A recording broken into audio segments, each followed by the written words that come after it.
Any other legislation that you've got pending currently, or other issues that you want to talk about right now? Sure. I know there's an awful lot of conversations about Second Amendment issues right now at the State House. Myself and many others have gone into it with the mindset that, look, we're willing to look at whatever gets put out there, but our attitude is this. We don't have a gun ownership problem in this country. We have a mental health problem in this country.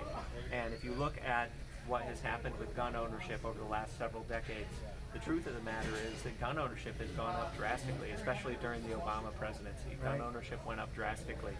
But if you look at what's happened with gun violence over that same time frame, particularly gun homicides, they have cut in half.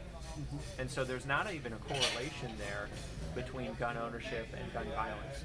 But what we are seeing, I believe, is a result of some mental health issues that are happening out there. So for us, and for me personally, rather than attacking the rights of law-abiding gun owners, where we should be hoping to focus our attention is on addressing some mental health issues that may be out there, getting treatment to people, trying to find resources to have treatment beds open, allowing our individuals who are in our high schools to be able to raise some cautionary statements about many of these students, and in a method that would be able to get them the help and resources that they need, because of the fact that when you look at many of these shooting situations, these unfortunate, horrific shooting situations, in many cases there were warning signs prior to it, and there were issues where maybe a high school guidance counselor or a teacher or somebody had ideas that they had some potential violent tendencies or thoughts. Those are the types of things we need to really get resources out to people for. And I think when we saw the governor recently at dinner over in Findlay, that sounds to me like the core of the legislation that he has proposed and that the General Assembly is willing to take a look at. So, well, we're already part of the way there. Actually, in this budget we passed, this previous budget we passed in July, there were hundreds of millions of dollars appropriated for wraparound services at the K-12 level.